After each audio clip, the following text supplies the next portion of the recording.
السلام عليكم ورحمة الله وبركاته. أهلا بيكم في حلقة جديدة من قناتكم بي كوين. في حلقة النهاردة هنتكلم عن عيوب ومميزات واحدة من أفضل التلاجات الموجودة في السوق، طبعا غنية عن التعريف، الناس كلها بتسأل عنها، هي تلاجة شارب. هنتكلم عن إيه مميزاتها اللي بتخلي الناس كده تسأل عليها، وهنتكلم برضو عن عيوبها. قبل ما نبدأ حلقتنا النهاردة حابب أشكر كل الناس. احنا أول امبارح وصلنا ل10,000 مشترك. دي كده بالنسبة لنا مجرد البداية، وإن شاء الله الفترة الجاية هيكون في تطوير كتير جدا في القناة. فلو أول مرة تشوفنا برجاء الاشتراك في القناة وتفعيل زر الجرس عشان يوصلك كل حاجة جديدة. احنا قناة مهتمة بمراجعة الأجهزة المنزلية، فلو حابب تاخد فكرة قبل ما تنزل تشتري أو تسألنا عن أسعار أو عن أي حاجة فانزل دلوقتي اشترك في القناة وفعل زرار الجرس. يلا بينا نشوف معنا ايه النهاردة. بي كوين مش بس متخصصة في مراجعة الأجهزة المنزلية، لا وكمان متخصصة في العناية بالشعر والبشرة. بنعمل تركيبات لجميع مشاكل الشعر. التركيبة مكونة من زيوت طبيعية وفيتامينات معالجة، والنتيجة مضمونة بنسبة 100%، وده مش رأينا احنا، ده رأي كل اللي استخدموا تركيباتنا.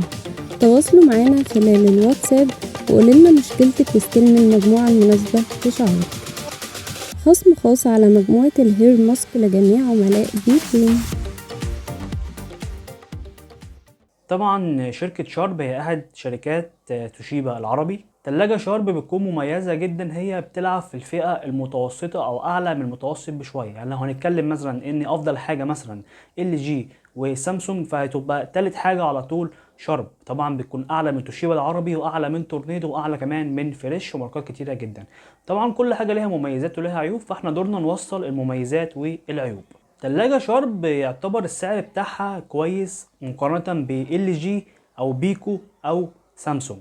احنا مش بنقول هنا سعرها قليل، بس لو هنقارن بالماركات العالية او الاتحاد الاوروبي فهي كويسة نوعا ما مقارنة طبعا بالاداء بتاعها. من مميزات تلاجة شارب ان لو الكهرباء اتقطعت عنها فالحاجة بتفضل مجمدة فترة طويلة جدا. الرفوف بتاعتها بتكون مصنوعة من البلاستيك، بس البلاستيك بتاعها بيكون قوي جدا، يعتبر أفضل شركة بتصنع الرفوف، غير قابل للكسر. وبرضه من مميزات تلاجة شارب إن المساحة الداخلية بتاعتها بتكون واسعة مقارنة بتوشيبا العربي أو تورنيدو. تقدري تحملي على الرفوف زي ما انت عايزة. فيها برضه خاصية توفير الطاقة وخاصية الفصل التلقائي للكهرباء عند فتح الباب. يعني لو تفتح الباب لفترة طويلة فهي بتفصل الكهرباء، ده بيوفر معانا طبعا في الكهرباء. وبرده الموضوع ده بالنسبة للديب فريزر. برده من مميزات تلاجة شارب ان صوت الموتور مش بيكون عالي، بيكون متوسط الى هادي. طبعا اشكالها مميزة جدا، في منها الوان كتيرة جدا تناسب لجميع الديكورات. معاها ضمان بيوصل ل10 سنين من شركة توشيبا العربي. ده كده بالنسبة لمميزات التلاجة. نيجي بقى نتكلم عن العيوب. واحدة من أبرز عيوب تلاجة شارب إن قطع الغيار بتاعتها مش بتكون متوفرة غير في التوكيل، مش متوفرة في السوق خارج التوكيل. بيبقى الموضوع صعب جدا لما بتدور على قطع الغيار. في بعض الموديلات درجة الحرارة الداخلية بتطلع بره، يعني أوقات الجسم الخارجي بيكون سخن شوية. طبعا دي في بعض الموديلات مش في كل الموديلات، بالذات الموديلات اللي هي بتكون اللتر بتاعها عالي. طبعا ده بيرجع لضعف العزل وقوة الموتور. الفلتر الداخلي اللي بينقي الهواء برضو مش بيكون افضل حاجة في تلاجات شارب. يعني لو هنفتحها مثلا التلاجة وفيها اكل كتير متخزن فبتصدر روائح كريهة.